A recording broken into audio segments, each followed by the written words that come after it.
السلام علیکم، میرا نام حفصہ عظیم ہے اور میں کلاس 6 کی طالبہ ہوں۔ میں اسکول نہیں جاتی بلکہ میں ہوم اسکولنگ کرتی ہوں۔ مجھے کتابیں پڑھنے کا بھی بہت شوق ہے۔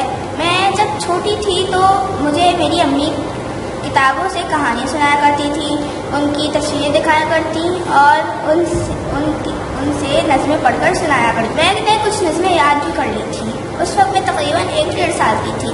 جب میں تھوڑی اور بڑی ہوئی تو مجھے ایک نظم بہت اچھی یاد ہو گئی۔ اس کا نام تھا بلی کے بچوں کے موزے کھو گئے۔ وہ بہت اچھی نظم تھی اور مجھے اس کو بہت اچھی لگتی تھی۔ میں اسے ہر وقت گایا کرتی تھی۔ اسی طرح مجھے آہستہ آہستہ کتابیں پڑھنے کا شوق ہو گیا۔ اب میں نے چلنا پھرنا بھی سیکھ لیا تھا، اسی لیے میری امی نے میرے لیے کتابوں کا کمرہ بنا دیا جس میں صبح اٹھ کر چلی جاتی اور گھنٹوں کتابیں پڑھتی رہتی۔ اسی طرح میں 4 سال کی ہو گئی۔ اب امی نے میرے لیے ایک رسالہ لگوا دیا تھا۔ اب مجھے تھوڑے تھوڑے لفظ بھی پڑھنا آ گئے تھے، اس لیے امی نے ایک رسالہ لگوا دیا جس کا نام تھا بچوں کا اسلام۔ وہ ہر ہفتے اتوار کے دن آتا تھا۔ مجھے وہ رسالہ بہت پسند تھا۔ اسی طرح میں میں 6 سال کی ہو گئی۔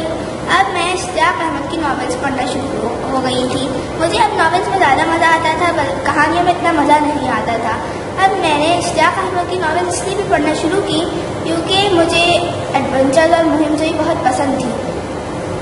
میں نے جو پہلی ناول اشتیاق احمد کی پڑھی تھی اس کا نام تھا موت کا راستہ۔ پھر مجھے وہ ناول بہت پسند آئی، اسی طرح میں اشتیاق احمد کی ناولس پڑھتی چلی گئی۔ اب تک میں نے اشتیاق احمد کی 30 ناولس پڑھ چکی ہوں اور اردو کی تقریباً 100 کے قریب ناولس پڑھ چکی ہوں۔ سب اردو ناولس میں میرا سب سے پسندیدہ ناول ہے کمانڈو 4۔ یہ منیر احمد راشد نے لکھا ہے۔ یہ مجھے بہت اچھا لگتا ہے۔ میں نے یہ ناول کم از کم 4 سے 5 بار پڑھ چکی۔ میرے پسندیدہ لکھاریوں میں سے اشتیاق احمد اور نوشاد عدن سب سے اچھی لکھاری ہیں۔ مجھے ان دونوں کی لکھی ہوئی کہانیاں بہت پسند ہیں۔ نوشاد عدن اتنا اچھا مزاح نہیں لکھتے مگر ان کی سائنس فکشن بہت اچھا لکھتے ہیں۔ وہ مقبول جہانگیر بہت اچھا ترجمہ کرتے ہیں۔ ان کی ترجمہ کی گئی داستانوں میں سے مجھے داستان امیر حمزہ اور طلسم ہوش ربا بہت پسند ہے۔ طلسم ہوش ربا میں نے پوری نہیں پڑھی مگر داستان امیر حمزہ میں بہت بار پڑھ چکی ہوں۔ مجھے انگریزی ناولز اتنی پسند نہیں ہیں مگر میں نے کچھ ناولز پڑھی ہیں۔ رول ڈھال میرے انگریزی ناولز میں سب سے اچھے لکھاری لگتے ہیں مجھے۔ ان کی میں نے 3 سے 4 ناولز پڑھی ہیں جن میں ہے مٹلڈا، دی BFG اور Danny the champion of the world. یہ تینوں بہت اچھی ناولز ہیں۔ ابن عاص بھی بہت اچھی لکھاری ہیں۔ ان کی میں نے بچوں میں کے اسلام میں ایک کہانی پڑھی ہوئی ہے جو کہ ایک استوار آتی تھی، اس کا نام تھا چیسلو جن۔ وہ مجھے بہت اچھی لگتی تھی۔ میں اس وقت چھوٹی تھی اس لیے امی مجھے وہ کہانی پڑھ کر سنایا کرتی تھی مگر مجھے وہ بہت اچھی لگتی ہے اور مجھے ابھی بھی یاد ہے۔ اسی طرح اشتیاق احمد کا ایک اور ناول ہے جس کا نام ہے ڈریکولا کا بھوت۔ وہ مجھے بہت اچھا لگتا ہے۔ ایک اور ناول اشتیاق احمد کا ہے جس کا نام ہے خون کا سمندر، مگر وہ اتنا اچھا ناول نہیں ہے۔ شروع میں بہت اچھا ہوتا ہے مگر آخر میں جا کے اتنا اچھا نہیں رہتا۔ نوشاد عدل کے لکھے گئے ناولز میں سے مجھے کیری بل نام کا ناول بہت اچھا لگتا ہے۔ راحت عائشہ بھی بہت اچھی لکھاری ہیں۔ ان کا لکھا گیا ناول بلیوں والے لٹیرے مجھے بہت اچھا لگتا ہے۔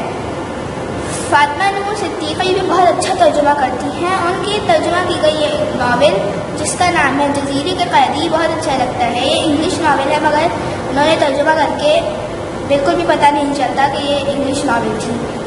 اسی طرح ایک اور لکھاری ہے محمد عرفان نام ہے، وہ بھی بہت اچھا لکھتے ہیں۔ ان کی میں نے لکھی گئی ایک سیریز پڑھی ہے جس کا نام ہے موت کے کھنڈرات، بہت اچھی سیریز۔